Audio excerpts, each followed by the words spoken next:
Hello everyone, tonight we are watching the water glow. You're knee-deep into the surf and something blinks beside you. Then another. Then a dozen more. The light isn't reflected, it's coming from inside them. Tiny discs of trembling flesh pulse blue and green just under the surface, like alien street lamps flickering in a long-forgotten code. They blink in unison, go dark, then blink again. Not random, not chaos, a pattern, rhythmic, soothing, terrifying in its perfection. You take a step back. The shore crunches beneath your feet not with shells but with glassy domes. Hundreds, thousands, none sting. All watch. A soft, gelatinous carpet stretches into the darkness. And if you glance to your right, you'll see what you really didn't want to. The tide is rising. You probably won't survive. So before you get comfortable, take a moment to like the video and subscribe, but only if you really like what I do here. And tell me where you're watching from. What's your local time? Now, turn off the lights, maybe turn on the fan for some soothing noise, and let's get started tonight. You notice it first in the way the jellyfish light up before the water touches them. The tide isn't here yet, not really, but the glow has already begun its countdown. Each pulse matches a heartbeat, not yours, but maybe the sea's. The glow marches forward as if the water has limbs and the jellyfish are its nervous system. Every few seconds, the entire carpet flashes in silence. A wave crashes in sync, then darkness, then another flash, then another wave. The pulses and surf sink tighter, as though one commands the other. You crouch ankle-deep to observe. These aren't the drifting umbrellas you're used to. These jellyfish don't float, they move. Slowly they undulate forward, their bells rising and falling against the sand like sleepy lungs. They don't crawl, they predict. The ancient Greeks called jellyfish Medusa, as if to suggest some monster whose stare petrifies. But these creatures don't petrify, they whisper. They vibrate. Their rhythm mimics something else entirely, the moon. And the weird thing, some early tidal calendars carved into driftwood and bone share that same pulse pattern. Historians still debate whether humans tracked tides before they tracked stars, but these jellyfish might have done both. Like moons on legs walking ahead of the water. Someone once found a Babylonian clay tablet with a spiral, not unlike the path these jellyfish take. At the time, scholars dismissed it as decorative. Now, it's harder to ignore, especially when your feet are sinking into sand that seems to hum. You shift backward. Behind you, the beach forms a gentle slope upward. Safe ground, but turning back, you see more light. The jellyfish don't form a chaotic swarm, they arrange themselves in arcs, half circles, ribbons of movement, a hypnotic dance. You wonder if you mapped this, would it spell something? Your stomach growls. Not from hunger, more like nervous static, and the sea keeps creeping in.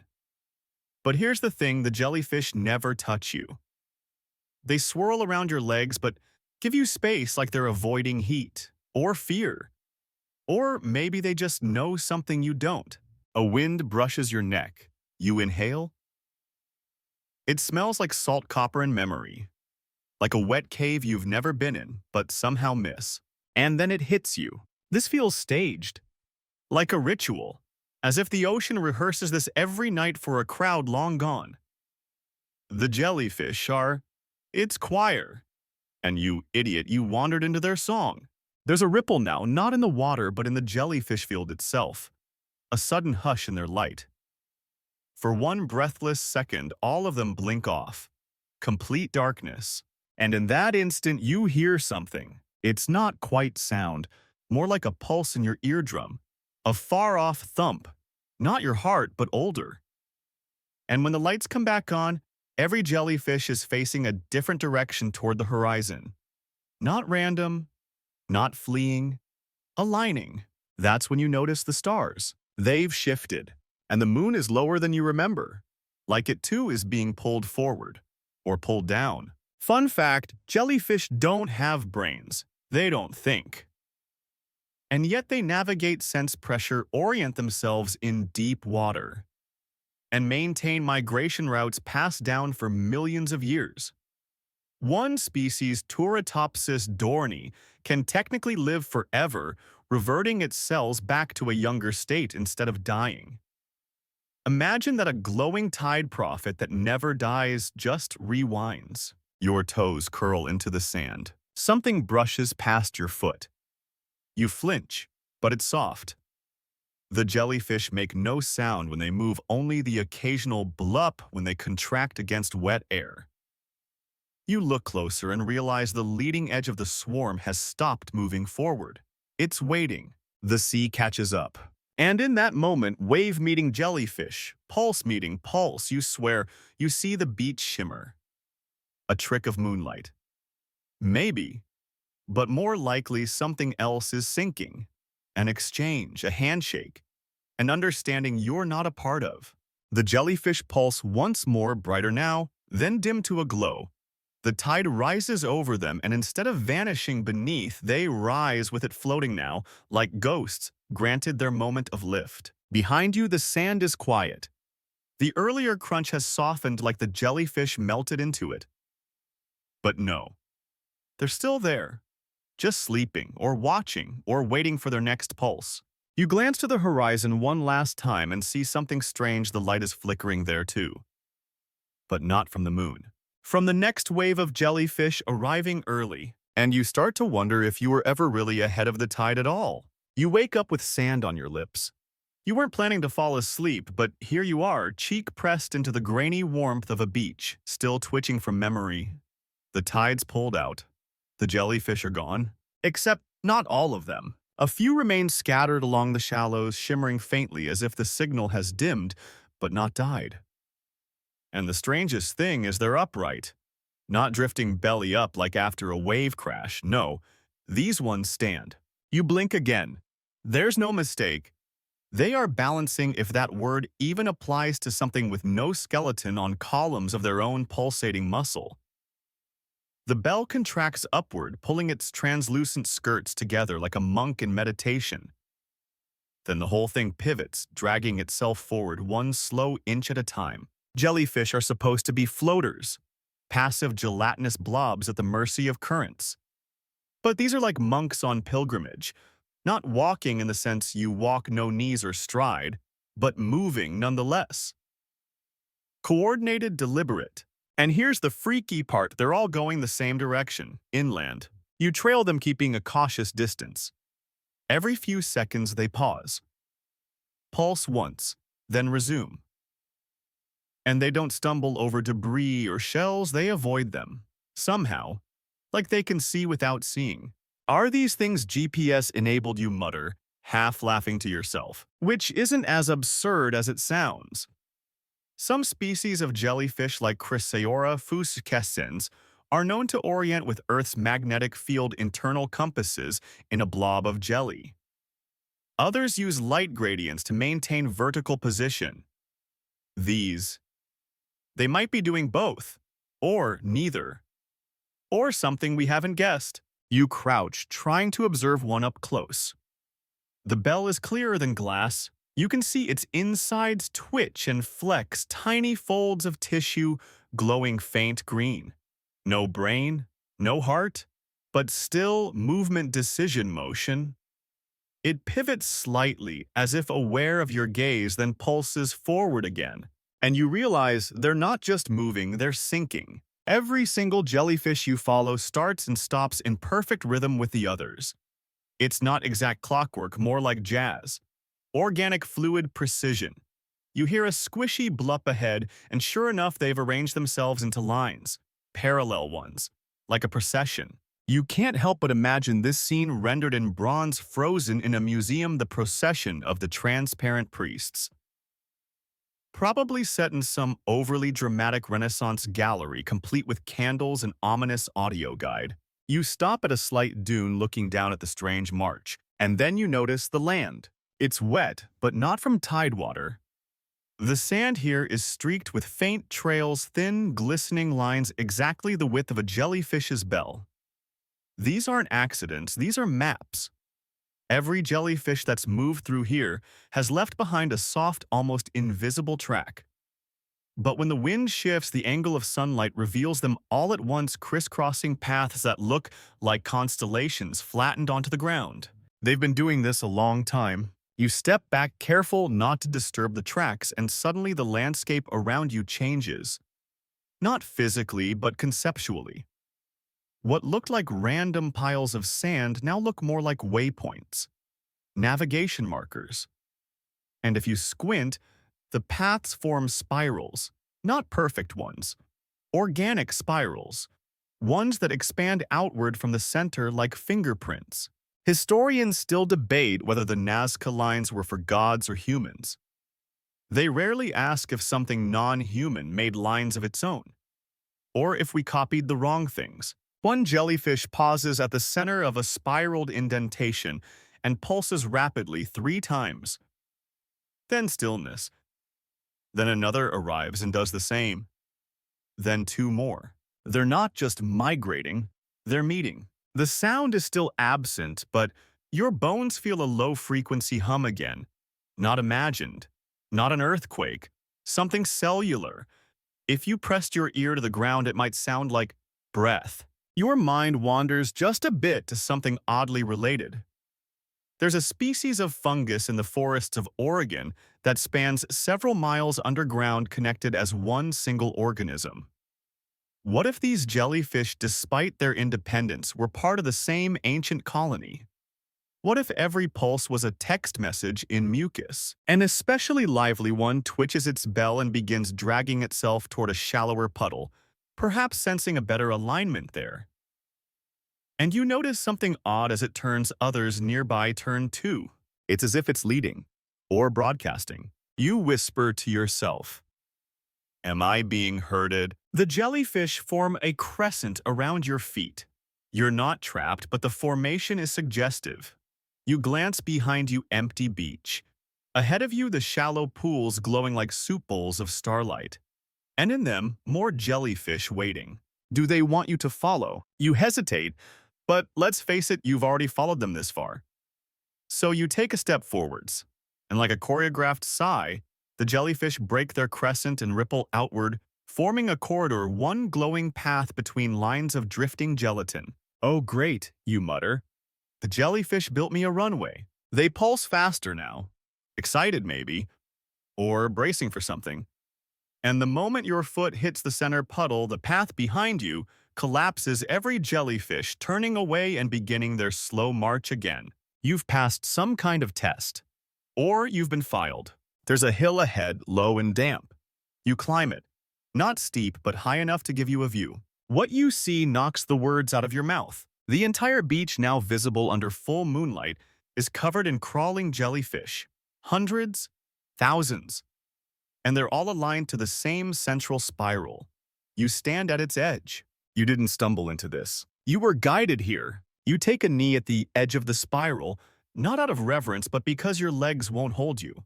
The center of this jellyfish constellation pulses slowly, dimly, like the final embers of a fire that refuses to go out. From above, it would look like a spiral galaxy curled into the beach. From below, maybe it's a wound. And yet somehow it feels more alive than the hills you've climbed or the people you've loved. The sand beneath your hand vibrates. It's fainter than a phone set to silent and left on a distant table. But it's there. A rhythm too slow to dance to, too deep to hear. You lean your ear down. Nothing. Then thump. A single beat. Not seismic, not human-made. Something older. You dig, not frantically, carefully, the way archaeologists dust off bones. And there, just beneath the top layer, your fingers touch something hard. Stone number 2 smooth. You brush away the sand and uncover a dome. Another jellyfish. You clear more and more. It's not soft, not alive, it's fossilized. You found a petrified jellyfish. Dozens, in fact. Their bells preserved in perfect arcs, some still positioned mid-pulse. They're frozen like statues in a slow-motion exodus, a snapshot of a moment they didn't survive but remembered. You keep digging and something shifts beneath your palm. Not the fossil, but the sand around it. a hum starts. Not from above, but under, like a tuning fork deep in the earth. You freeze. Your instinct says run, but your brain, ever the contrarian, says listen. Historians still debate whether jellyfish left fossils at all. Most say no. Their soft bodies rot too quickly, but rare imprints have turned up in sandstone sometimes with tentacle traces still visible.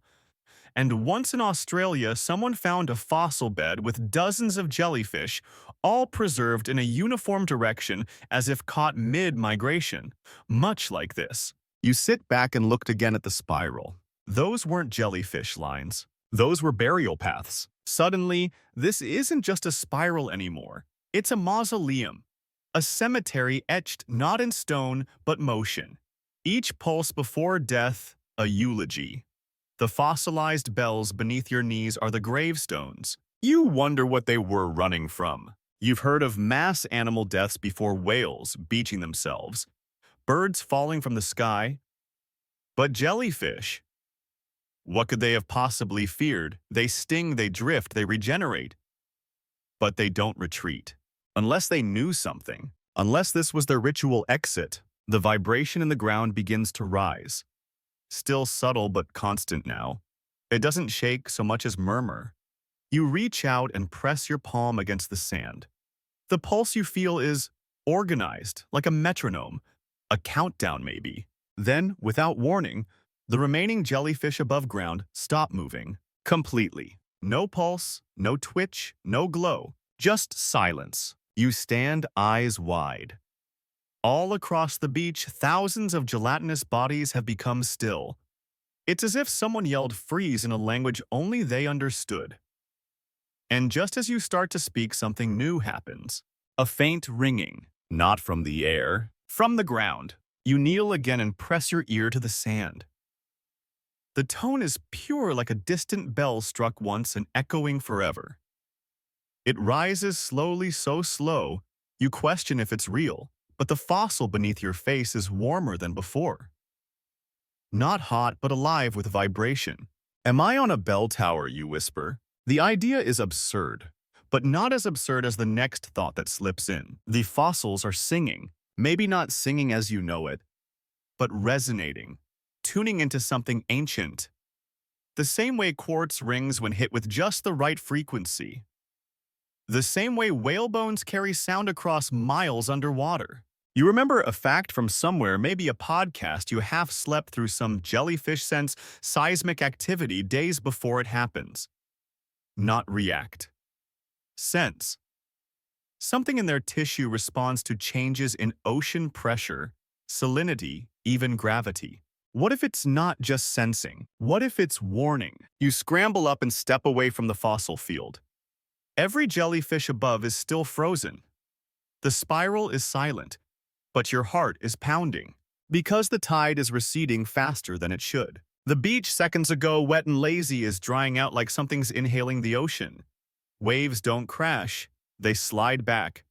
The shoreline pulls 100 feet out in less than a minute. You've read enough disaster articles to know what that means. Don't be a tsunami, you whisper. The jellyfish stay still. Another off-topic fact surfaces in your panicked mind. Like a trivia life raft, jellyfish have survived every mass extinction, including the one that wiped out the dinosaurs.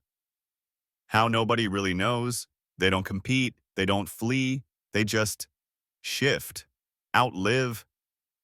Wait, maybe this stillness isn't fear. Maybe it's preparation. A final flash ignites at the spiral's heart. Not bright, just enough to show you the shape again. The glow is orange this time, like an ember. You start backing away. The vibration in the sand stops, and with it the glow. The jellyfish collapse. All at once.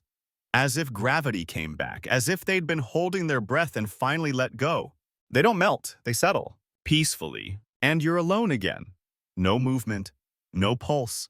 The sea has pulled far out beyond the horizon. The beach is too wide now, too wrong. Something is coming, and the jellyfish have already finished their story. You wait, but nothing crashes. No wall of water surges over the sand, no thunder, no screaming horizon, Just this unnatural stillness, as if the ocean has paused mid-breath and the jellyfish have slipped into some kind of ancient sleep one you were never meant to witness. Then, at the edge of your hearing, something returns the tiniest ripple, not of sound, but of light. It begins again in the shallows. At first, you think your eyes are playing tricks on you. But no, out in the now exposed seabed, a few brave jellyfish flicker awake. Just one pulse at a time. Then two. Then a handful. Each one glows with a soft, milky light that shifts color with the breeze, if you can believe that. Blues that fade into amber. Amber that flickers into violet. And then spirals. Always spirals. You follow, careful not to break their rhythm with your stomping human feet. The jellyfish are gliding now, gracefully, and upright, like upside-down candles drifting across an invisible current. But what's strange isn't how they move, it's where. They're heading for the moonlight. The tide may be gone, but the moon is full tonight, bright and bloated, as if drunk on its own reflection. It casts a long white path across the sand and the shallow pools. And the jellyfish, these ones alive and glowing, they move only within that moonbeam. Step out of the silver and they dim. Step back into it and they shine like fresh pearl. You crouch low beside one as it reaches the center of a large puddle. The moment it enters, it starts to spin, slowly, clockwise. Then another joins, then three more. Soon the pool becomes a carousel of soft light, the jellyfish circling one another like planets around some buried star. And something else stirs beneath them. Ripples, not from movement, from pattern. As they circle, they begin to pulse in waves, not just blinking but sending out soft concentric rings across the water. These pulses spread outward and intersect, forming momentary shapes, triangles, stars, hexagons before fading. And you realize you're watching geometry. Natural living geometry performed by creatures with no brains and no plan, only instinct, or maybe memory. Historians still debate whether the earliest stone carvings in Europe were religious symbols, calendars, or just doodles. But a few match the shapes you're seeing now, etched into megaliths painted in ochre on cave walls. Spirals. Radiating lines. Intersecting circles. Patterns nobody has fully decoded. And here they are, playing out again in water and jelly. You step closer and nearly trip on something hard. At first, you think it's driftwood. Then you brush away the wet sand and feel stone, rounded, smooth worked. A slab, carved with spirals. Not recent, ancient. Moss clings to the sides like forgotten language. The moon hits it just right, and yes, some of the grooves glow faintly. You swear it. The jellyfish still dancing nearby, decked. They begin aligning with the carvings, circling the slab like worshippers returning to a shrine. So, you whisper, who built this, you, or did we just copy you? The water offers no answer. Just a hush, a crackling shimmer of air as the breeze shifts and the temperature drops slightly. You remember another odd little fact, a prehistoric coastal site off Brittany, half submerged, where spiraled stones line up with the lunar cycle. One archaeologist proposed it was a moontide calculator. Others laughed him out of the symposium. Too mystical, they said, too speculative. But here now, with jellyfish spinning like silent monks around a moonlit stone, you're starting to think he was onto something. Then, just as you lean in to study the slab, one of the jellyfish breaks formation. It stops spinning. Instead, it pulses rapidly, flashing from violet to green in staccato bursts. Morse code from the abyss. The others respond, not all, but enough to notice. Half the pool dims. The spiral breaks. The dance changes. They're forming a new shape now, this time a line. A snaking, trembling thread that begins at the base of the stone and stretches toward the dunes. Not toward the sea, but inland. You hesitate. It's one thing to follow jellyfish on the beach. It's another to follow them into shadow. But they wait. They always wait. So you go. The inland path winds through scattered pools left by the retreating tide. Each one holds a fragment of the moon. Each one is watched, and in each pool, a handful of jellyfish rest, some glowing dimly, others frozen like glass ornaments. None move unless you stand still long enough to feel them noticing you. About halfway up the hill, the trail splits. Most of the jellyfish veer left toward a darkened hollow framed by leaning rocks, but one stays. It circles a small, perfectly round puddle, pulsing gently, casting a blue halo on the sand. You sit beside it, legs crossed like a pilgrim, and you notice a carving here too simpler than before. Just a spiral inside a crescent. Moon and motion, old as breath. The jellyfish circles slower now, almost tired. But with each pass, the puddle lights up a bit more. You watch your own reflection form in the surface. Your face ripples, blurs, becomes something else. For a second, you're not sure if you're looking at your face or someone else's memory of it. You pull back. The jellyfish stops. Silence again, and behind you that the others disappear into the rocks, their glow flickering out like a trail of dying stars. You wonder if you're meant to follow, or if this was as far as you're allowed to go. Either way, you feel the story tightening. Something is waiting in that hollow, and it doesn't glow. You take a breath deep enough to taste the salt on your tongue. Then you step toward the hollow. The moon is still above you, huge now, sagging with light, but the rocks ahead seem to drink it all in. No glow touches the stone walls. The jellyfish trail has vanished, their bioluminescence swallowed by the entrance to what looks like an ancient tidal alcove, half cave, half collapsed mouth. You pause at the threshold, squinting. Something shimmers faintly within, not light exactly, more like air twitching. A heatless mirage, and the smell hits you. Not rot, not fish, but something. Old, brackish, and bitter, like the ghost of a drowned bonfire. It's a scent you'd expect in a place that forgot it was supposed to breathe. You step inside. Your feet sink into sand that hasn't been touched in centuries. It sighs beneath your weight like an old mat remembering its purpose. The walls close in, not tight but close enough to make your thoughts louder. And up above, etched into the rock so high only moonlight could read them, are more spirals. Deep, angry, perfect. You run a hand along the stone and realize some of these grooves are clawed, not chiseled, gouged. By what? Not human. A jellyfish could never do this right. You move deeper. The space opens into a dome-shaped chamber with a pool at its center. Shallow, still ringed with stone lips. Its mirror perfect. No breeze, no ripple. Just the reflection of the ceiling and your face hanging like a ghost above it. And surrounding the pool, lined neatly along the edge, are jellyfish. Dead ones. Or so you assume. None glow, none pulse. They're draped like transparent shrouds over the rocks, tentacles curled inward. Some are partially buried in salt-crusted sand, their bodies desiccated into discs of preserved muscle. Others look almost fresh, as if they lay down just moments ago. You kneel. They aren't rotting. They're waiting. And then the wind changes. You don't feel it on your skin, but the surface of the pool trembles.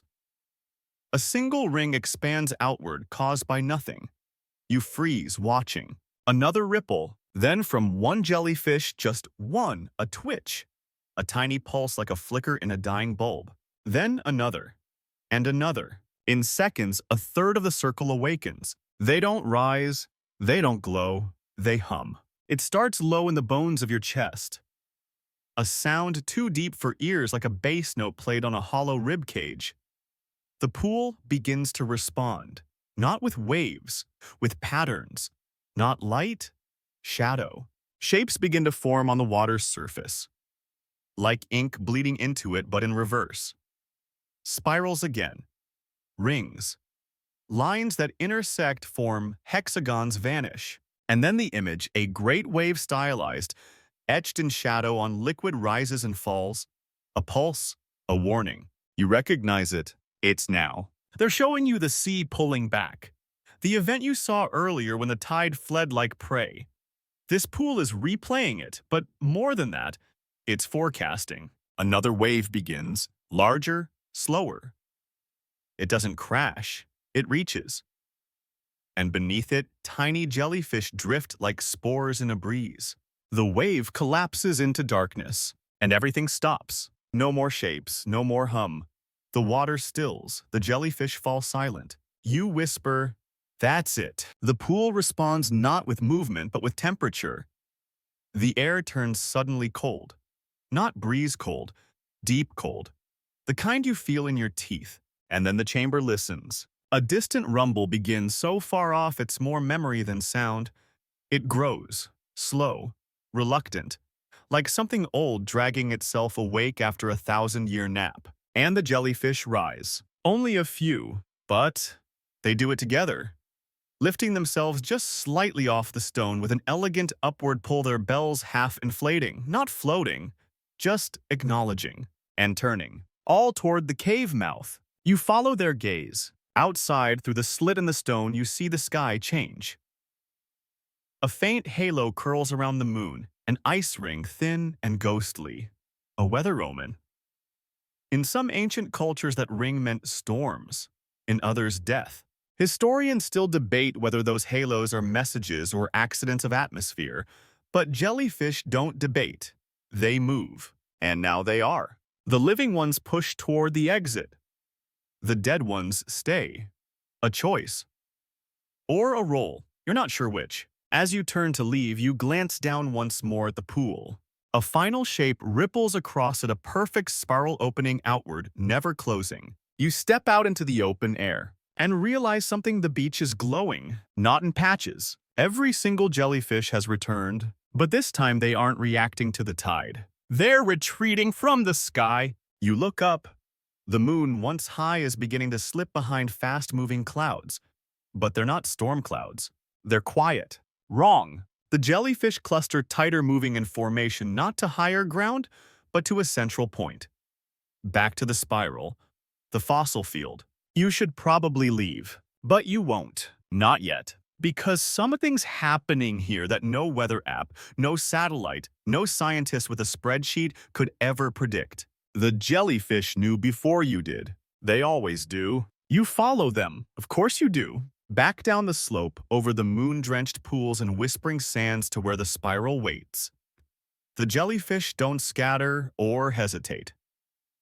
They glide across terrain that should challenge creatures made of 95% water, but they move like they've always known this place, like they've written it. You stop at the edge of the fossil field, and it's glowing. Not the jellyfish, the stone, the ground. The spiral-shaped fossils are pulsing faintly, as though a current moves through them from below. Their petrified bells flicker with dull, ember-colored light. Nothing bright. Just a warm, rhythmic breath of memory. You crouch again, palm to stone. It's warm. Not hot, not sun-baked. Just warm, like something has stirred beneath, something aware. The jellyfish begin to cross the fossil field, not stepping around their ancient dead, but drifting over them. One by one, they float across the silent shapes of their past, their bells skimming the stone like fingers across a familiar piano. And something happens. As they pass over each fossil, their own bodies change. You blink twice, thinking it's a trick of shadow. But no. You see it clearly now: scars. Color shifts. Whirls of pigmentation blooming inside their transparent bells like underwater fingerprints. Each jellyfish, as it crosses a fossil, seems to take on a mark. A stripe, a dot, a pale red circle. It's not random, it's informative. As if the fossil is reminding the living what it once experienced.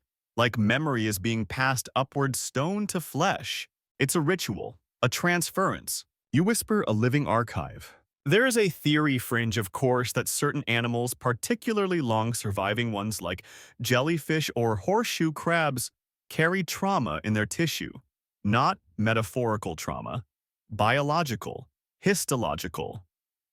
Layers of change etched into the structure of their cells by waves, poisons, climate shifts.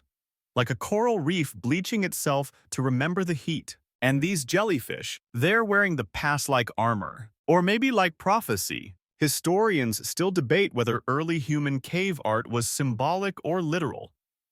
Whether the spirals or the strange beasts, the handprints were dreams, stories, or warnings. But what if some of those shapes weren't invented? What if they were observed? What if humans weren't the first to document disaster? The jellyfish move in slow spirals, now matching the fossil field, exactly completing the loop, started by ancestors whose names were never names at all. You can feel it, the tension in the air, like before lightning, but thicker, wet, and that low vibration has returned. You sit cross-legged, now too dizzy to stand. The hum is inside your sternum, in your jaw. It vibrates your molars. You try to breathe slowly, but even that rhythm feels borrowed. You lay back, staring up at the sky, and you see something you didn't expect. Stars. Not a lot. Just a few pinpricks where the clouds have parted, but they shimmer like dew on stone, and suddenly you remember those jellyfish shapes in the puddles earlier, the geometric arrangements, the glowing alignments. And you realize they weren't spirals. They were constellations. No, not constellations as you know them. Not Orion, or Ursa, or anything Greek.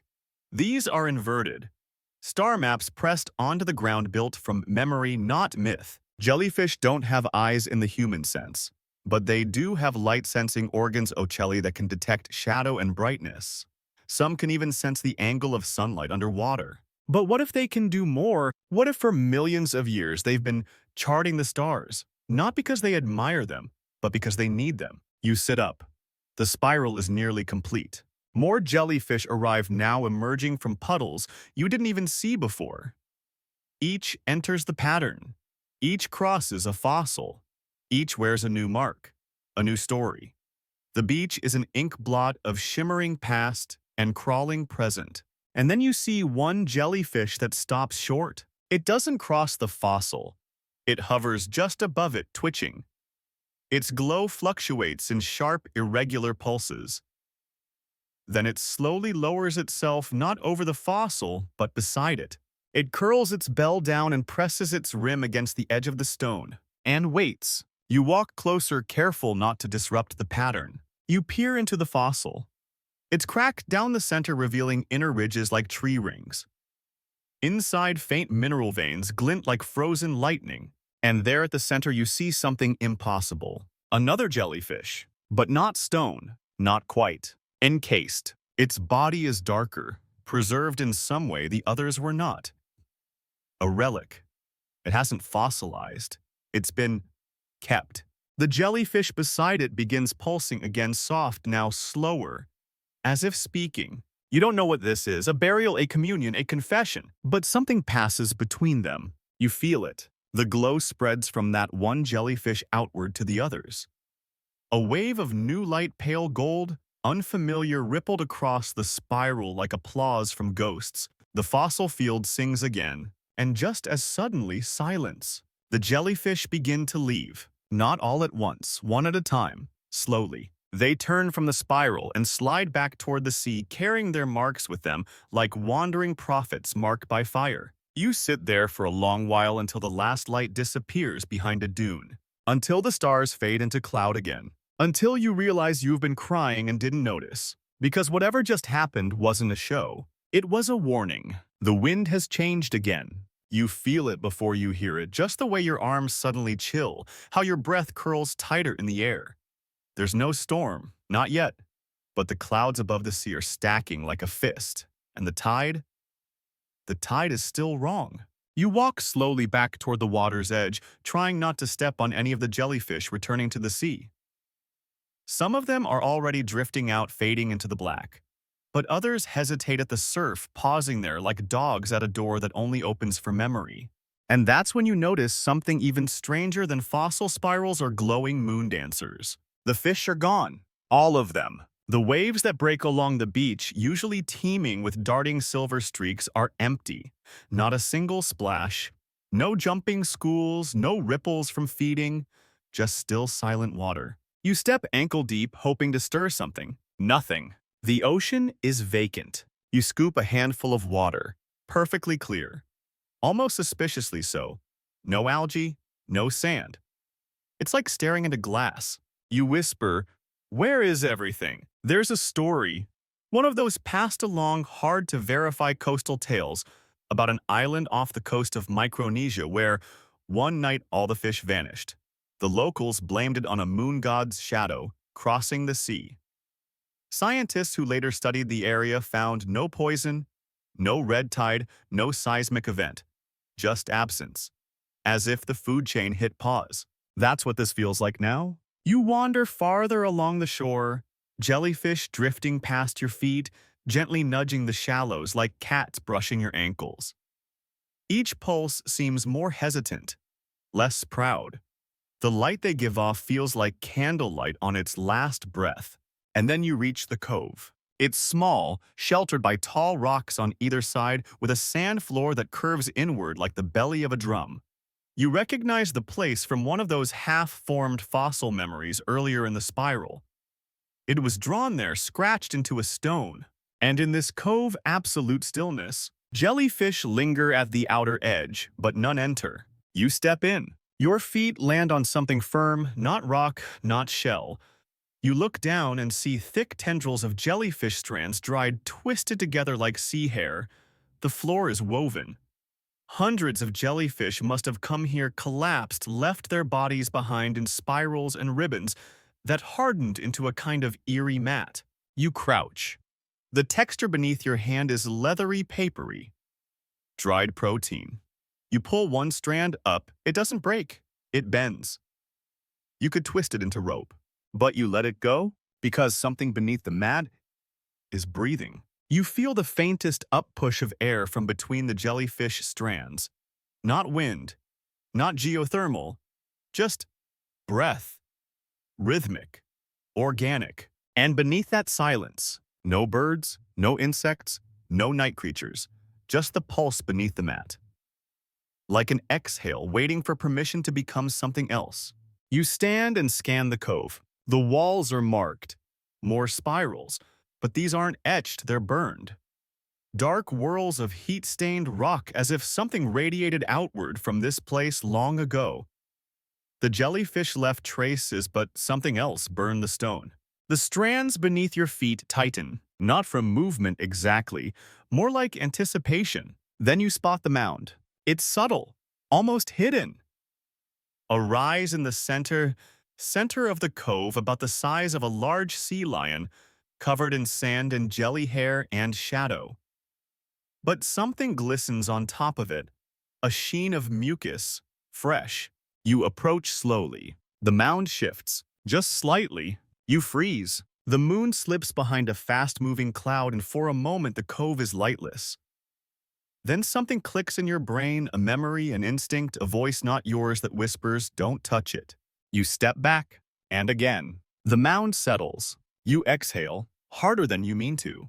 One jellyfish pulses nearby, a single flicker of pale blue, and then another, but none enter. Whatever lives here, whatever breathes here, isn't one of them. It's something older, something they remember. Historians still debate whether memory exists outside the brain, whether instinct is just ancestral experience etched into meat. But watching the jellyfish now clustered like children outside a sealed room, it's hard not to believe they know. They remember this cove. Maybe not individually, but as a lineage. And they've returned, not to visit, to warn. You whisper to yourself, this place is where something ends. Because no fish returned. Not to this water, not to this moon-drowned silence. Whatever happened here, it rewrote the code. Nature skipped a step, abandoned the blueprint. The cove has become a scar, and the jellyfish. They trace the edges but never cross the center. They wait. For what? The clouds deepen overhead. A low mist curls into the rocks. You take one last look at the mound. Still, quiet. Then you turn to go. But behind you, just once you hear it, a pop, wet, subtle, like something thick peeling open. You don't look back. Because some places shouldn't be witnessed twice. You don't run, but your legs want to. Every step back down the beach feels like walking away from a sleeping volcano, one that might open its eye again if you make too much noise. The jellyfish are quiet now, barely pulsing, still keeping their respectful distance from the cove. They move like monks in a funeral procession, or maybe pilgrims on the return journey. You follow them, or maybe they follow you. It doesn't matter. The air feels heavier now, almost syrup-thick, like it's remembering a storm that hasn't happened yet. And then you see it. Not a storm, not yet. But the first body.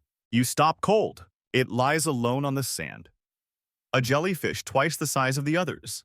Not moving, not pulsing. Its bell slumped like a collapsed parachute. Its edges curled inward like a drying flower. You approach slowly. Dead. You're sure of it. No glow, no breath, but it's not decayed. It's posed. Its body is coiled into a perfect spiral tentacles, tucked neatly along its side like ribbons. You'd think someone arranged it, except the others nearby are doing the same. Quietly, calmly. One by one, jellyfish leave the edge of the tide and make their way higher onto the shore, pausing, pulsing slowly, then laying down and dying. But not randomly, in spirals. One after another, they curl their bodies like ammonites' ancient cousins in the fossil record, circling inward, then stilling completely. You watch a group of 5 form a half-ring around a small puddle. They pulse together once, twice, 3 times, then go still. No twitch, no sound. It's like they're choosing this, like they've come here to die in shapes the earth won't forget. You want to interrupt to lift one and place it back in the sea, but you stop yourself. They're not beached, they migrated here. This is not a mistake. It's a performance. Historians still debate whether death rituals are uniquely human. Elephants mourn. Birds sometimes hold vigils. But jellyfish, no brain, no society, no culture. And yet they spiral into stillness like performers bowing at the end of a silent show. And they return. That's the weirder part. Because as you scan the beach, you realize some of these spirals are older. Dried. The bodies within them long gone, but the spiral trail still visible in the sand, shallow grooves like raked lines in a Zen garden. And now new jellyfish are curling into those same grooves, reoccupying their own deathbeds. You whisper, "Why here?" There's a theory again on the fringe that some marine animals leave behind not just chemical trails, but behavioral echoes. That sharks, for instance, may return to hunting grounds not by scent, but by following subtle electromagnetic changes left by their ancestors. Ghost roads in the ocean. What if jellyfish do the same? What if the dead call the living back, not to mourn, but to recharge the memory? You wander past a trio mid-spiral. One still pulses faintly. It turns slightly to acknowledge you, or maybe your shadow, then stills. A tiny puff of air bubbles from beneath it. You feel the vibration in the soles of your feet. A hum again. Not deep this time, higher, lighter, almost like a question. You answer out loud because you're too deep into this not to. "I don't know what you want me to see." A breeze passes over the shore, brushing against the spiraled bodies. A few of them twitch, not alive, just reacting to pressure. Like turning pages in a book no one wrote. And ahead at the farthest point of the beach, you see motion. Not a spiral, a return. Some jellyfish are coming back. The ones that already left with the tide now drift again toward shore. Not many, just a few dozen.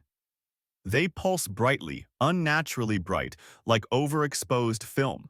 Their colors are sharp now, neon blue, pale orange, acid green. You kneel as they come closer.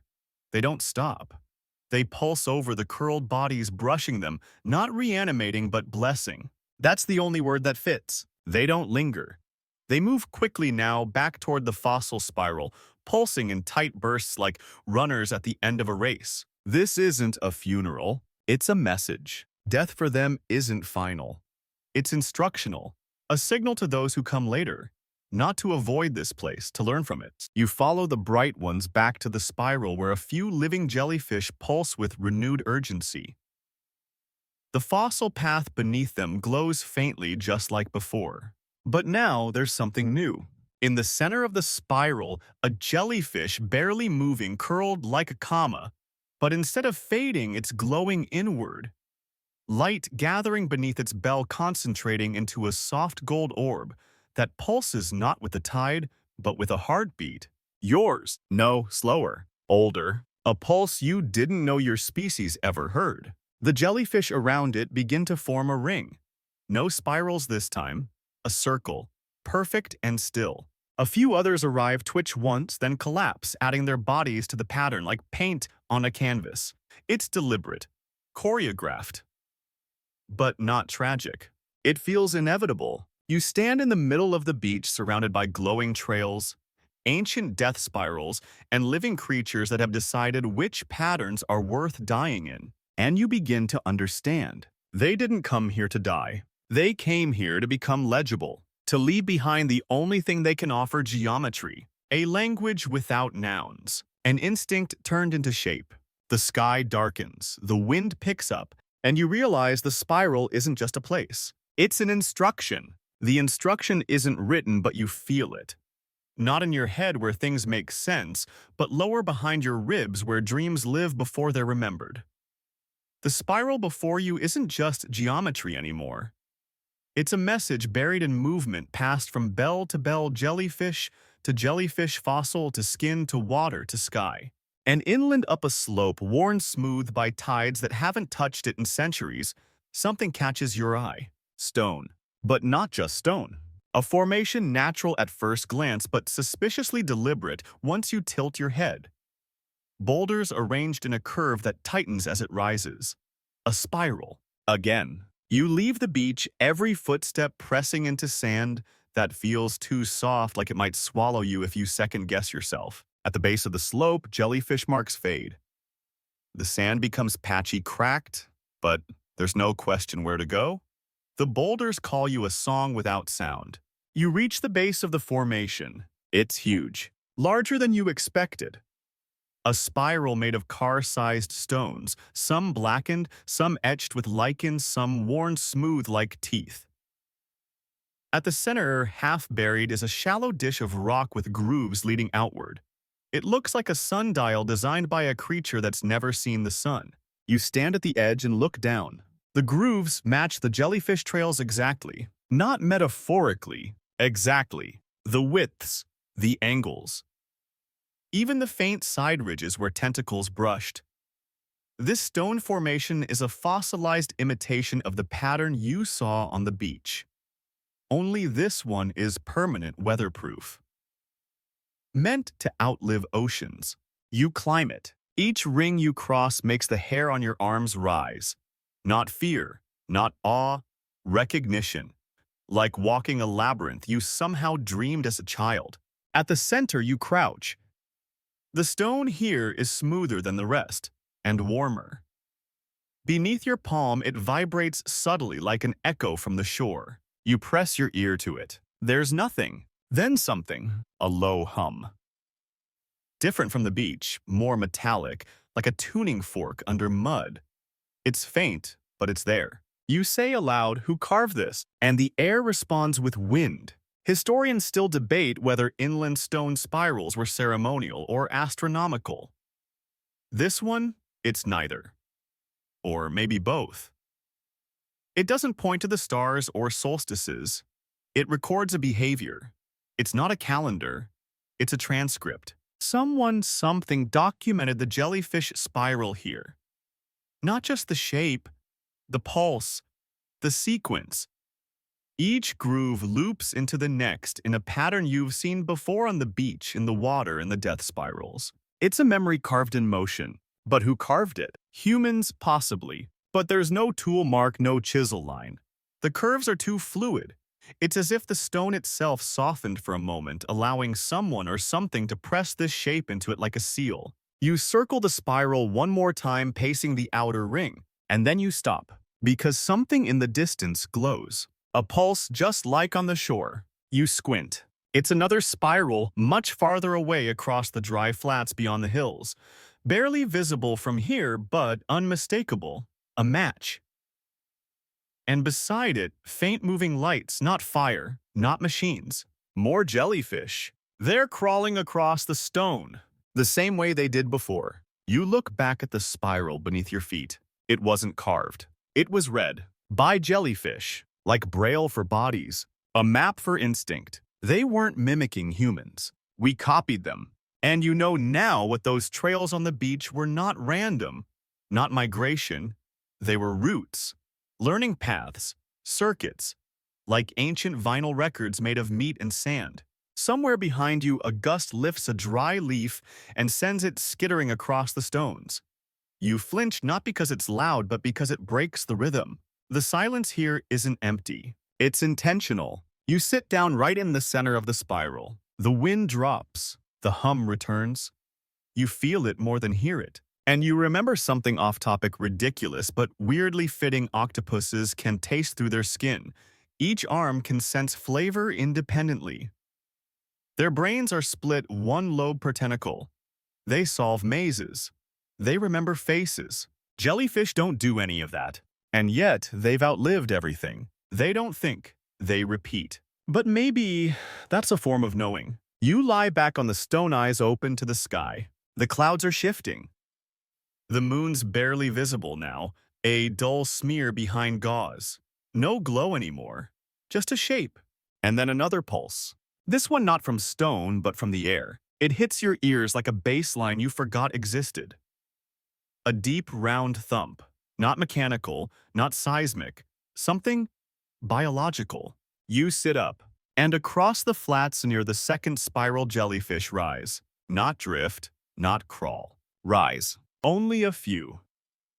Suspended in air like lanterns caught mid-takeoff, their bells undulate slowly, as if pushing against water that's no longer there. They pulse, once, twice, then vanish into the dark. You stand, because now you see what the stone spirals were never meant to do. Not store.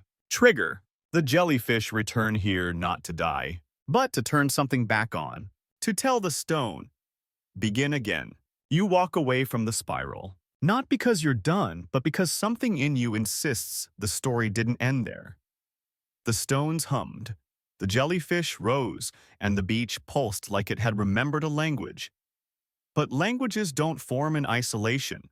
Someone has to listen, and that's when you find the footprints. Not fossilized, not ancient, just old.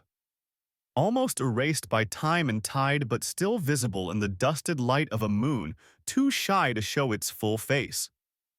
Dozens of prints worn into the dry ground near the second spiral. Some large, some staggered. But a few, maybe 5, maybe 6, are small. Children. You crouch, fingers hovering just above the indentations. Little feet bare. Toes splayed like they ran without shoes or shame. They don't follow the spiral, they move alongside it. Sometimes straight, sometimes swerving like they followed a moving light. You look up. The spiral beyond is half lit by a single pulsing jellyfish. Just one. Crawling up the ridge of stone like it's retracing a lesson it never forgot. And you realize these footprints didn't happen before the jellyfish. They happened with them. You follow the trail. Your own feet disturb the dust and you wince each time, but curiosity outpaces reverence. The trail dips down into a shallow basin, a natural bowl in the stone, and there pressed into the center are 2 sets of prints side by side. Small, one facing in, one facing out. You whisper one left, one stayed, and suddenly the spiral isn't sacred. It's playground. Imagine it thousands of years ago or yesterday. Children following glowing jellyfish across a beach that shimmered like it was plugged into the sky. No books, no explanations, just watching, mimicking, spiraling for fun. And by doing so, learning something the adults forgot. Historians still debate whether prehistoric humans truly understood the animals they painted on cave walls. Were they worshipping them, hunting them, or was it more childlike, more curious? Maybe kids followed jellyfish, not because they were divine, but because they were weird. Kids love weird. And jellyfish, let's be honest, are deeply weird. One theory even suggests early humans used bioluminescent creatures like torches grabbing glowing crustaceans in woven baskets to light cave paths. Who's to say jellyfish weren't part of that glowing toolkit? You stand again. The spiral. Here this one is smaller than the beach version. Cruder. The rocks are lighter, more scattered, but it holds a new shape inside its loops, a zigzag etched shallowly between stones. Lightning. Not carved, traced. A child's hand maybe. Or something else. It breaks the spiral's smooth motion like a jagged thought interrupting a lullaby. And then you hear it. A giggle. Not loud. Not eerie. Soft. Faint. You spin around. No one. Just the wind. But the jellyfish nearby pulses twice in quick succession, almost like punctuation. You take a few steps toward the basin's edge and feel your foot sink into something unexpectedly soft. Not sand. Not stone. Mud. A puddle. Hidden by the dry crust. And in that puddle a reflection. Not yours. A face. Small, wide-eyed, open-mouthed with wonder. Then gone. Just ripples.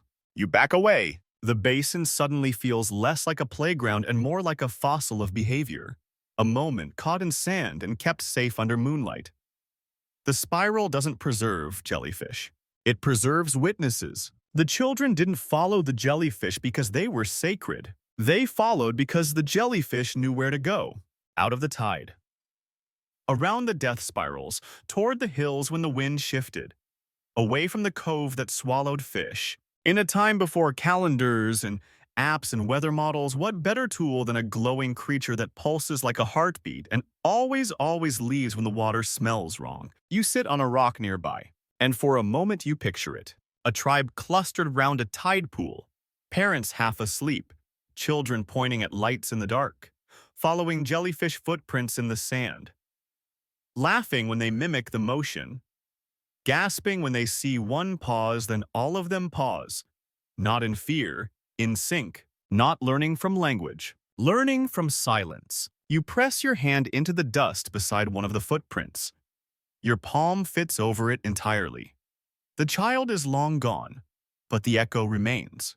The jellyfish near the ridge pauses. You look at it. It glows once, then continues. And you begin to understand something deeper than fossils or spirals or rituals. The jellyfish don't teach. They invite. They light the path pulse by pulse, and if you're quiet enough, still enough, foolish enough to follow, without demanding answers, you can walk with them.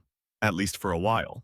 Until they leave. Or until you do. You stand again and feel the wind shift back toward the sea. The jellyfish turns with it. So do you. The wind blows harder now, but not with urgency. More like suggestion. You follow it, letting it guide you down the ridge toward the beach. The jellyfish spiral behind you glows fainter with each step, like a story being softly folded closed. You return to the shoreline expecting to see the same slow procession of glowing jellyfish drifting along the water's edge. But you don't. They're gone. Every single one. No pulses, no spirals, no faint shimmer beneath the waves. The sand once mapped by their trails is smooth again, swept clean. You walk faster now, a little breathless. Where did they go? You reach the center of the beach, the place where the death spirals were laid, where the fossil spiral hummed, where the air once thrummed with low-frequency, stone-deep sound. It's silent now. And then the strangest thing yet, the silence isn't empty. It's wrong. Because for hours you've heard something even if you didn't realize it. The soft, constant pulsing, the glow, the vibration in the sand, the low, underwater thunder of the jellyfish's shared presence. Now, nothing. And then you realize the glow is gone. Every last jellyfish, without warning or fuss, has stopped glowing. You whisper, no, it's not just that they left, you would have seen them go. You would have seen the shimmer in the water. But this feels like someone snapped their fingers and every bulb in the world went out at once. The moon is still hiding behind high clouds, so the beach is a smear of grayscale. You hold your hand out in front of your face. You can barely see your fingers. And yet, something out there sees you. You don't know why you're so sure of that, but you are. The air feels watched, not in a paranoid way, in the way forests feel when you've stepped too loudly, as if something ancient turned its head. You kneel and press your hand into the sand where a jellyfish spiral used to be. It's cold now. Flat. No pulse beneath. The sand doesn't hum. The fossils are stone, again just stone. The memory is dormant.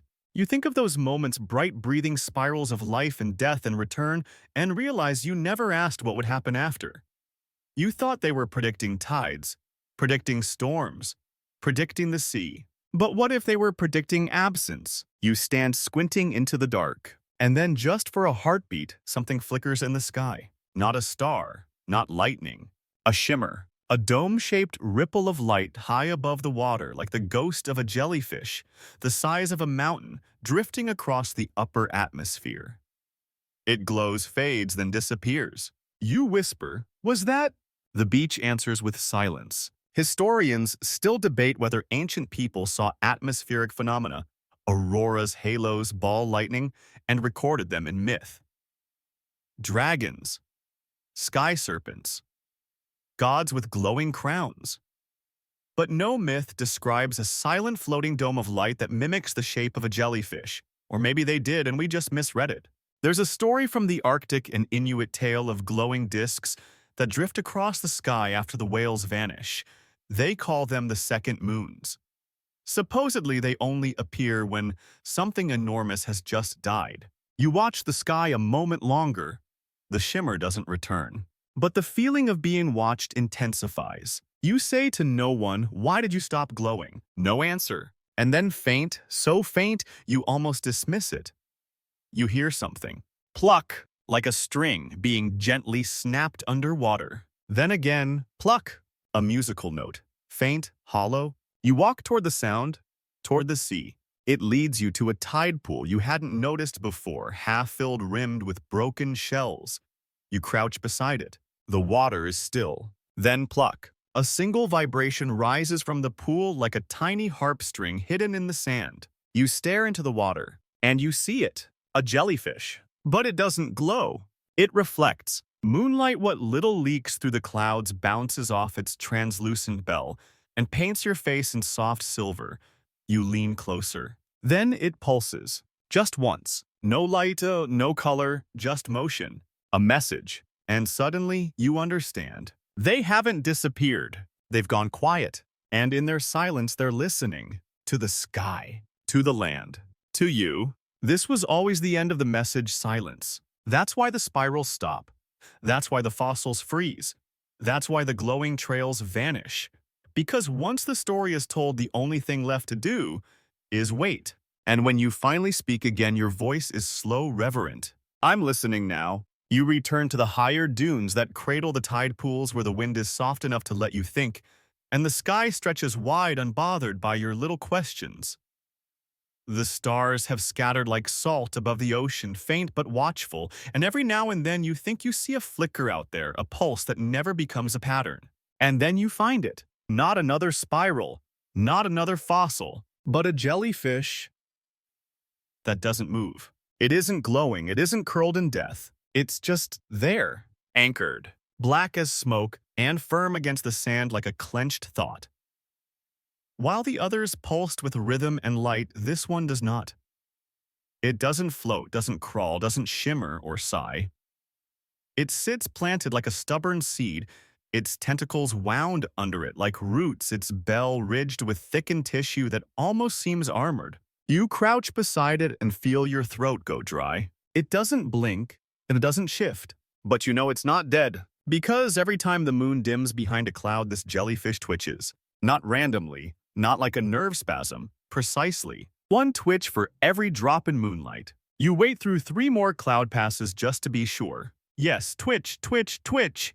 Each time the moon hides, twitch. Each time it returns stillness. You mutter, "Are you measuring it?" The jellyfish doesn't respond, obviously, but your gut turns over like it heard something. There's a theory among marine biologists, barely researched, half laughed off, that some deep-sea invertebrates detect moon cycles by micro shifts in gravity and pressure. Not through sight, through tissue-level changes. It would mean some creatures literally feel the orbit of the moon inside their own bodies. This one, it doesn't just feel it, it follows it. You reach out, Because of course you do. And hover your fingers near its bell. Not touching, just near. You expect the coldness of glass, the coolness of jelly. Instead, you feel warmth. No, not warmth, energy. Like a low hum beneath your fingertips. And then it twitches. Just once. No moon flickered. No cloud passed. But something changed. And the jellyfish knew. It doesn't belong to the others. This one never spiraled, never glowed. It never joined the dance or passed over the fossils. It's the watcher, the one that stayed. You whisper, "Why you?" And that's when it happens. The ground beneath it flexes, just slightly. A little bulge of wet sand like a breath under a blanket.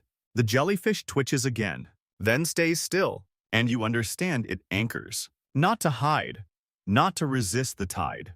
To record, it waits, silently, in its one lonely patch of beach.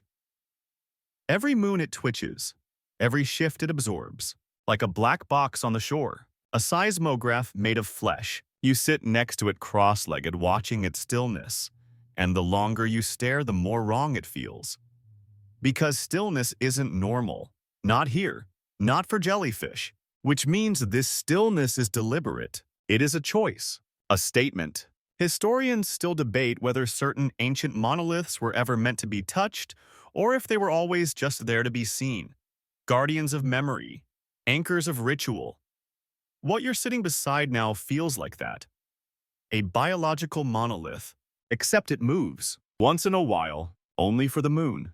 And maybe something else. You lie back in the sand body at rest, mind buzzing with the slow tension of everything you've seen tonight. The spirals, the glowing deaths, the fossils that hum, the beach that sings, the children's footprints, the shimmering skies, and now this silent black immobile jellyfish that only speaks to shadows. You stare up at the clouds. They've stilled. The moon peeks through now, and then no longer chased. And the jellyfish does not twitch. The light is constant. Balance for now. And then a random thought ambles across your mind. One of those weird biological footnotes you once read in a bathroom book. Humans share over 60% of their DNA with jellyfish. That ancient lineage buried deep in the genome. Before spines, before bones, before eyes. Maybe you didn't follow them here. Maybe they've been calling you back to something you forgot. To a time when you measure the tides not by boats or buoys, but by being the tide. You sit up one last time and look at the black jellyfish. It doesn't glow, but it is undeniably present. So you nod and walk away. Because watchers don't need applause. They just need someone to know they watched. You leave the black jellyfish behind, anchored in its silent vigil, and drift back toward the tide pools. The beach has never been this quiet, not in your memory, and you suspect not in the memory of the ocean either. The air feels paused, like the entire coast is holding its breath and no one told you why. You decide not to speak, not even to yourself. Words feel loud now, like breaking sticks in a library. So you walk slowly, listening. That's when you hear the sound. It's low, soft. You'd miss it if the wind was louder. But the breeze is holding still, as if it too is curious. You stop and crouch by a pool near the high tide line. The sound is coming from inside it. It isn't water moving, it isn't wind scraping shells. It's humming, low, almost musical. You tilt your head closer. Not a song, not a hum in the human sense. It's closer to the feeling of music in your bones when you're near a loudspeaker, except there is no loudspeaker and nothing about this feels loud. You press your ear near the surface. The sound grows clearer, not higher, just closer. A single wavering tone. Then it's joined by another, and another. You realize slowly that each pool you pass hums at a different pitch. Some are high, glassy, nearly silent. Others deep and slow like whale bellows under blankets. And in the center of each pool, jellyfish, motionless, but not dead. They float like meditating ghosts. Tentacles splayed but still, bells flexing every now and then with the gentlest movement. You wouldn't notice if you weren't this close. But you feel it. The sound comes from them. Not from their mouths, they don't have any in the way we understand. From somewhere deeper, their bodies, their stomachs maybe. Historians still debate whether ancient people believed animals could sing. Birds, yes. Whales, maybe. But jellyfish, no one asks.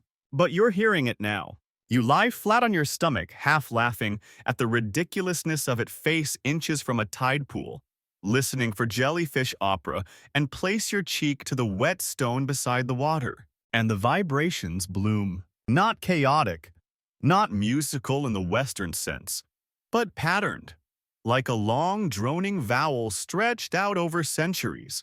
A vowel older than any alphabet. You close your eyes and let the sound roll through you. It doesn't say anything, but it tells you something. They're still communicating, even in stillness, even in silence, even now. You remember something wildly off-topic. Elephants have infrasonic calls, low rumbles. Humans can't hear but can feel in the chest. They use these to talk across miles of savanna. Warnings, love, roots. What if this is the same, not a hum, a broadcast, but meant for whom? You open your eyes, and for a moment you think you see movement not in the water, but in the reflection. Not the jellyfish, the sky. It flickers, ripples, like something passed above. You jerk your head up, nothing there. Just moonlight and one lonely gull far too high to matter. You look back at the pool. The jellyfish pulses once, and the pitch shifts sharper, thinner, almost a question. You whisper, "You're talking to the sky." The jellyfish does not answer, but the hum continues. In the pool next to it, another jellyfish pulses. A second note rises, then a third. Soon you are surrounded by a chorus of tones so low and slow they feel like earth dreaming. And all of it comes from their bellies, their centers, their stomachs, if you can call them that. You're struck by how absurdly poetic it is, how fitting that the oldest voices might come not from mouths or minds, but from the part of the body that feels hunger. Because hunger is ancient, older than speech, older than bones. And in that moment you understand the sound. It's not music. Is longing, a deep shared longing that loops across species and epochs. They're not calling for help, they're calling for witness, to remember this moment, this beach, this breath. You close your eyes again, let the sound wash through you. You feel every note in your spine, like lullabies made of pressure. Then just as suddenly the hums stop, all at once. The jellyfish in the pools remain still, no glow, no ripple. Just quiet water. You whisper, "I heard you." And as you stand, a breeze finally returns. Cool, fresh, slightly sweet. It lifts your hair, nudges your back, and carries the memory of that song away. The pools still shimmer, but now they are silent. And the silence isn't hollow. It's full, like a bell that just stopped ringing. You wander back toward the rocks where sea meets land with a shrug of foam and a long exhale. The tide has returned not in a rush, not in a warning, but quietly as if embarrassed. The same tide that had once recoiled so dramatically now laps at your ankles like a dog unsure of its welcome. The jellyfish don't return with it. No lights in the water, no crawling shapes, no pulse. You kneel in the sand eyes, scanning the shore for any flicker, but all that remains is the faint outline of spirals already half erased by the lazy waves. Then you remember. The stones beneath the sea. You stand and begin walking along the edge, letting the water soak your calves. It's warmer now, heavier. The moon has risen higher, no longer hiding, just a pale lantern with no wick stretched thin and silent over the water. You see the first carving as your foot slips against something too angular to be natural. A stone, flat, broad, carved. Spirals again, of course.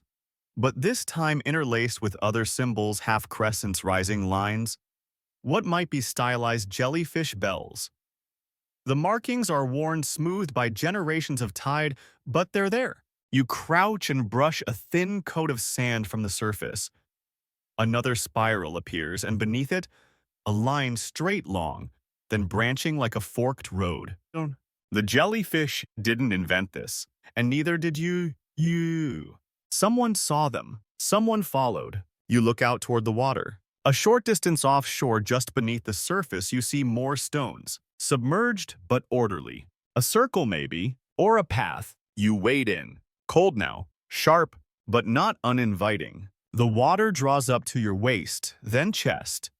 You float, letting the current pull you gently forward until your feet find footing again on a stone shelf. And there it is. An underwater carving, long and shallow, spiraling inward toward a central hollow that glows just faintly with reflected moonlight. You duck your head below, and the world changes. Silence thickens. The sound of your own breath vanishes. All you hear is the internal hum of water and blood and memory. You open your eyes, and in the center of the stone spiral, you see the carving. It isn't just a spiral. It's a map of the beach, of the ridge, of the pools, of everything. Etched by hand, it seems, but based on movement. You surface gasping, because now you understand what this is. It's not a calendar. It's not a tomb. It's a tide predictor, etched by hands who lived close enough to the sea to see the jellyfish rise and fall in time with the moon. They didn't just watch the jellyfish, they recorded when they moved. And how? And why? Historians still debate whether ancient cultures used lunar calendars for fishing or ritual. But some stone circles in Scotland and Sardinia appear to mark not just equinoxes but spring tides. The kind that pull the world a little closer to the moon and a little farther from reason. What if this was the same? A circle of stone. A guide made not of stars, but soft-bodied creatures with no spine and perfect timing. You float back to shore, mind reeling. Because someone long before you figured this out. They didn't have sonar. They didn't have charts. They had jellyfish. And those jellyfish didn't just glow and crawl and die in spirals. They informed architecture. You reach dry sand again, soaked shivering, but more alive than you felt all night. The tide creeps up behind you, gentle now, grateful maybe. You glance back and see the spiral in the water vanish beneath the waves again. Not buried, just resting, waiting for another moon, another storm, another someone. You drop to your knees and place your palm on the sand. It's still warm, still whispering. And somewhere under your skin you still hear the hum. A memory not yours, a map not drawn in ink but in instinct, in death, in return. The stones beneath the sea will keep humming long after you forget the sound. But tonight, you listened. And that's enough. You return once more to the original beach where it all began, where jellyfish blinked their strange green coat into the tide and the shoreline shimmered like it had something to confess. But now that beach is empty, truly empty. No glow, no hum, no spiral. Even the fossils feel quiet now. You run your fingers along one of the bell-shaped depressions and find it stone-cold and unresponsive, as if the memory had been used up. Not erased, just finished. You sit on the sand and stare out at the sea. The waves roll in like they've always done, like they'll keep doing long after everyone forgets that something once spoke from beneath the water. The sky is wide open. No clouds, just the quiet radiance of the moon, low and orange, and bulging like an ancient eye that doesn't blink anymore. And then, from the corner of your vision, you see them. Just one or two at first. Far down the beach. Jellyfish. Not glowing. Just drifting in on the tide, casual and slow like they're done performing. You don't approach. You don't need to. They pulse a few times, land softly in the foam and lie still. And this time, no spiral. No ritual. Just rest. Maybe that's the last shape. Not a curl or a loop, just stillness. Maybe after all the warnings and all the glowing trails, all the songs from their stomachs and the sky-shaped dances, they've done what they came to do. They've stopped, not in fear, not in retreat. In conclusion, the spiral ends here. You lie back in the sand and stare up at the stars. The constellations look different somehow. Not rearranged, just quieter. You trace one spiral with your finger on the ground beside you slowly, deliberately. Then you stop, because the air has changed. Not cold, not loud. Just a little hollow, like something big and slow just exhaled. Far beneath the earth, you hold your breath, waiting for the wind to move, for the sand to shift, for anything to answer.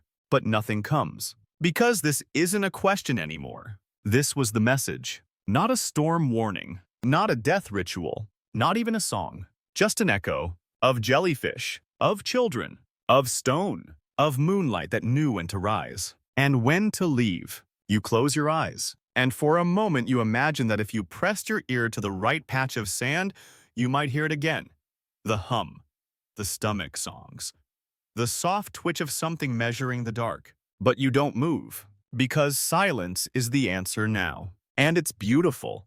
The beach remembers even when the jellyfish do not return. Across 15 movements of tide and time, you follow the strange choreography of creatures without brains, without voices, yet somehow carrying memory inside their flesh.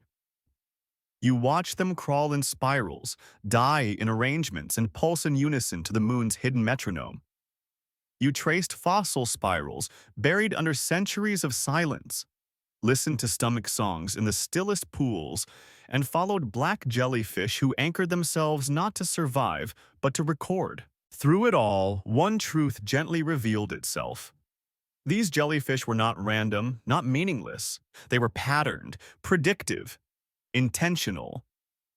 Whether through ritual or instinct, they left trails in the sand that outlived them, spirals etched in stone carvings submerged in tide, and echoes encoded in the hush between waves. And people long ago noticed. They followed the glow. They carved the memory. Maybe they even built calendars from creatures that glowed only when the sea leaned close to the moon. But now, all of it has gone quiet. The jellyfish have stopped glowing, not because they failed, because they finished. And in that silence, they left behind a final invitation. One not written in light or fossil or hum, but in stillness. An invitation to listen without needing to understand. An invitation to return someday when the moon dips low and the beach feels warm beneath your hand. The spiral will still be there, somewhere, in the dark.